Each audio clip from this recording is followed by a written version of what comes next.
इस वीडियो में हम जय शेट्टी की book think like a monk से जानेंगे कि हम अपने माइंड को पीस और पर्पस के लिए कैसे ट्रेन कर सकते हैं। इस वीडियो में मैं आपके साथ बुक से कुछ चैप्टर शेयर करूंगा जो आपको मॉन्क की तरह सोचने में हेल्प करेंगे। पर उससे पहले क्वेश्चन आता है कि हमें मॉन्क की तरह सोचना क्यों है। तो इस पर जय शेट्टी कहते हैं कि अगर आप कुछ इनोवेट करना चाहते हो तो शायद आप इलॉन मस्क से सीखोगे। अगर आप जानना चाहते हो कि स्टेज पर परफॉर्म कैसे करते हैं तो आप बियॉन्ड से सीख सकते हो। पर अगर आप अपने माइंड को पीस, काम और पर्पस के लिए ट्रेन करना चाहते हो तो आपको मॉन्क से सीखना चाहिए, क्योंकि मॉन्क इस काम में एक्सपर्ट होते हैं। तो चलिए जानते हैं कि हम मॉन्क की तरह कैसे सोच सकते हैं। Number 1, identity. सपोज करिए आप एक मिरर के सामने खड़े हैं और मिरर पर धूल की एक लेयर चढ़ी हुई है। तो क्या आप अपने आप को मिरर में देख सकते हो? बिल्कुल नहीं, क्योंकि मिरर पर धूल की एक लेयर चढ़ी हुई है। और जब तक आप उस मिरर को साफ करके उससे धूल नहीं हटा देते तब तक आप अपने आप को मिरर में नहीं देख सकते। यहाँ पर मिरर आपकी आइडेंटिटी है जो कि एक धूल की लेयर के पीछे छुपी हुई है। और जब आप मिरर में देखते हो तो आपको पता नहीं लगता है कि आप कौन हो और आपकी क्या वैल्यू है। और जब आप मिरर से धूल को हटा देते हो तब आप अपना असली रिफ्लेक्शन मिरर में देख सकते हो। जय शेट्टी कहते हैं कि हमारी आइडेंटिटी इसमें छुपी हुई है कि दूसरे लोग हमारे बारे में क्या सोचते हैं। और हम अपनी लाइफ में ज़्यादातर सेल्फ इम्प्रूवमेंट में जो एफर्ट्स लगाते हैं वो बस हम उस आइडियल लाइफ को पूरा करने की कोशिश कर रहे हैं जिसे हमने अपने माइंड में इमेजिन कर रखा है। अगर हम किसी आदमी को एडमायर करते हैं और अगर वो आदमी वेल्थ को एज अ सक्सेस देखता है तो हम उस आदमी को इम्प्रेस करने के लिए वेल्थ को चेज करने लग जाते हैं। जय शेट्टी कहते हैं कि हम वो करने लग जाते हैं जो हम सोचते हैं कि दूसरे लोग हमारे बारे में सोचते हैं। जय शेट्टी कहते हैं कि मीनिंगफुल लाइफ बनाने का बस एक ही रास्ता है कि बाहर की नॉइस को फिल्टर करो और अपने अंदर की वॉइस को सुनो। और यही फर्स्ट स्टेप है मॉन्क माइंड बिल्ड करने का। TV, social media, school, friends, news, family, ये सब बाहर की वॉइस है जो हमें बार बार ये बताती है कि आपको लाइफ में क्या होना चाहिए और क्या करना चाहिए। The media mind game. जय शेट्टी कहते हैं कि एज अ मॉन्क मैं जल्दी सीख गया था कि हमारी वैल्यू उन सब चीज़ों से इन्फ्लुएंस होती है जो हमारा माइंड ऑब्जर्व करता है। हम जो मूवीज़ देखते हैं, जो म्यूज़िक सुनते हैं, जो बुक्स पढ़ते हैं और जिन लोगों को हम अपनी लाइफ में फॉलो करते हैं, हम जितना ज़्यादा सेलिब्रिटी गॉसिप, सक्सेस इमेजेस और वॉयलेंट वीडियो गेम और ट्रबलिंग न्यूज़ को ऑब्जर्व करते हैं उतनी ही ज़्यादा हमारी वैल्यू जजमेंट, कंपटीशन और डिसकंटेंट में बदलती है। Audit your life. इससे कोई फर्क नहीं पड़ता कि आप क्या सोचते हैं कि आपकी वैल्यूज क्या है, आपके एक्शंस रियल स्टोरी बताते हैं। हम अपने फ्री टाइम में क्या करते हैं ये दिखाता है कि हम किसे वैल्यू देते हैं या हमारी क्या वैल्यू है। फॉर एग्जाम्पल, अगर आपकी वैल्यू की लिस्ट में टॉप पर फैमिली के साथ टाइम बिताना है, पर अगर आप अपना पूरा फ्री टाइम गेम्स खेलने में बिता देते हो तो आपके एक्शंस आपकी वैल्यू के साथ मैच नहीं करते हैं। तो इसके लिए आपको सेल्फ एग्जामिनेशन करने की जरूरत है। फर्स्ट टाइम चेक करिए कि जब आप सो नहीं रहे हो और ना ही आप कोई काम कर रहे हो तो वो टाइम आप कैसे स्पेंड करते हो। रिसर्चेस से पता चला है कि हम अपनी लाइफ के एंड तक 33 साल सोने में गुजार देंगे और 1 साल 4 महीने एक्सरसाइज में और 3 से ज़्यादा साल हम वेकेशंस में गुजार देंगे। और अगर आप एक वुमेन हो तो आप 136 दिन रेडी होने में, और अगर आप एक मैन हो तो 46 डेज आप रेडी होने में गुजार देंगे। Second, media. रिसर्चेस से पता चला है कि एक एवरेज आदमी अपनी लाइफ के 11 साल टीवी और सोशल मीडिया देखकर गुजारेगा। आप अपने फ़ोन में चेक कर सकते हो कि आपने अभी तक सोशल मीडिया, गेम्स, मेल और ब्राउजिंग में कितना टाइम स्पेंड किया है। इस पर जय शेट्टी कहते हैं कि आपने जितना भी टाइम स्पेंड किया होगा, अगर वो आपको पसंद ना आए तो आप अपने लिए लिमिट सेट कर सकते हो कि मुझे एक दिन में बस कोई भी मीडिया इतना यूज़ करना है। Third, money. टाइम की तरह ही आप अपने खर्चों से देख सकते हो कि आप किन वैल्यूज पर जी रहे हैं। जय शेट्टी कहते हैं कि अगर आपने जिम की मेंबरशिप ले रखी है और आप जिम बस इस महीने एक बार गए हो और उससे ज्यादा पैसे आपने वाइन पर खर्च कर दिए हैं तो आपको फिर से सोचने की जरूरत है। जय शेट्टी कहते हैं कि वैल्यूज दो तरह की होती है, हायर और लोअर वैल्यू। हायर वैल्यू हमें हैप्पीनेस, फुलफिलमेंट और मीनिंगफुल लाइफ देती है, जबकि लोअर वैल्यू हमें एंजाइटी, डिप्रेशन, सफरिंग देती है। जय शेट्टी कहते हैं कि जब आप अकेले नहीं होते हो तो आप उन लोगों के साथ रहो जिनके साथ आपकी वैल्यू फिट बैठती है, और यह आपको एक कम्युनिटी ढूंढने में हेल्प करेगा जो बताती है कि आप किस तरह का आदमी बनना चाहते हो और आप कैसा फ्यूचर चाहते हो। आपको अपने आप को ऐसे लोगों के साथ रखना चाहिए जो आपकी वैल्यूज़ के साथ रहने में और गोल्स को अचीव करने में हेल्प करें। अगर आप अपना बिजनेस ग्रो करना चाहते हो तो आप बिजनेस करने वाले लोगों के ग्रुप ज्वाइन करो।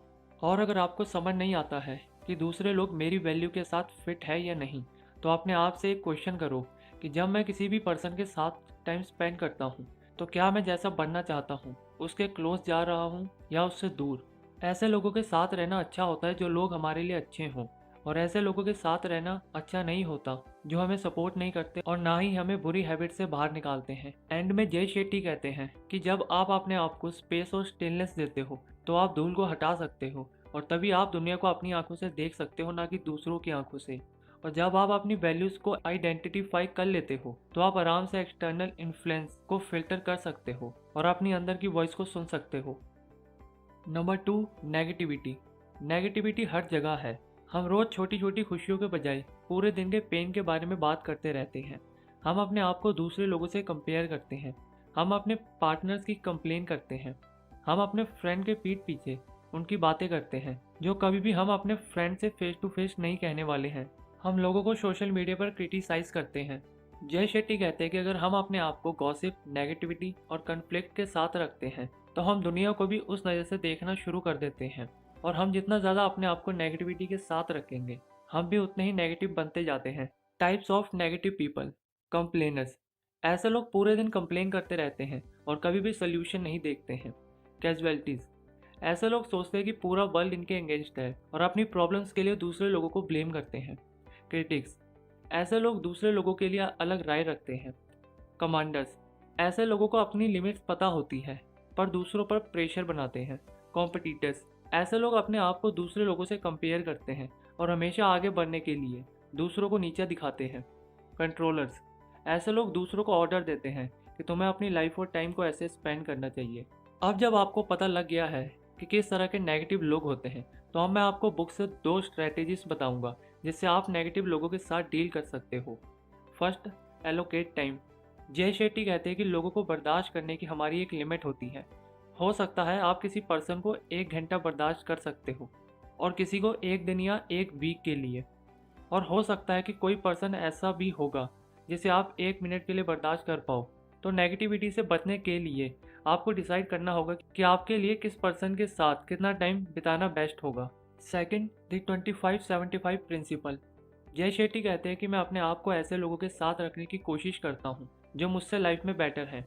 जय शेट्टी कहते हैं कि मेरा मतलब ये नहीं है कि आप अपने आसपास हर आदमी पर नेगेटिव का लेबल लगा दो, पर कोशिश करिए कि आप अपना 75% टाइम ऐसे लोगों के साथ बिताएं जो आपको इंस्पायर करते हो, बजाय इसके कि आपको लाइफ में नीचे लेकर जाए। Number 3, routine. जय शेट्टी इस चैप्टर में हमारे पूरे रूटीन के बारे में बात करते हैं और कुछ पॉइंट शेयर किए हैं, जिसमें सबसे पहला पॉइंट है अर्ली टू राइज।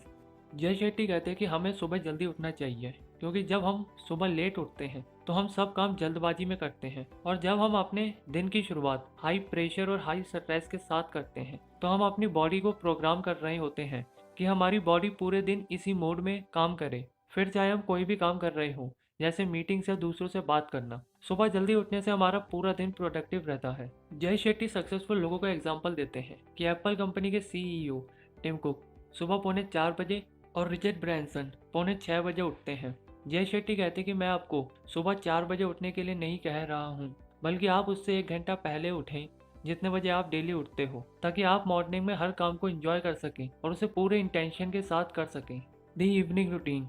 जय शेट्टी बताते हैं कि जब वो मॉन्क थे और आश्रम में रहते थे तो वो इवनिंग में स्टडी और रीडिंग करते थे और 8 से 10 बजे के बीच वो सोने जाते थे। जय शेट्टी कहते हैं कि अगर आप मॉर्निंग में पूरे इंटेंशन के साथ उठना चाहते हो तो उसकी शुरुआत हेल्दी और रेस्टफुल इवनिंग रूटीन के साथ होती है। तो आपको अपनी मॉर्निंग की बढ़िया शुरुआत के लिए इवनिंग रूटीन बनाना होगा और आप इवनिंग में उन सब चीज़ों की लिस्ट बना सकते हो जो काम आप अगले दिन करने वाले हो। ऐसे करने से अगले दिन मॉर्निंग में आपके माइंड को पता होगा कि मुझे पूरे दिन क्या करना है, और जिससे आपकी मॉर्निंग में एनर्जी भी बचेगी। Location has energy. जय शेट्टी कहते हैं कि हर लोकेशन की एनर्जी होती है और हर लोकेशन हमें अलग तरह की फीलिंग देता है। तभी लोग लाइब्रेरी में बढ़िया तरीके से पढ़ पाते हैं और ऑफिस में बढ़िया तरीके से काम कर पाते हैं।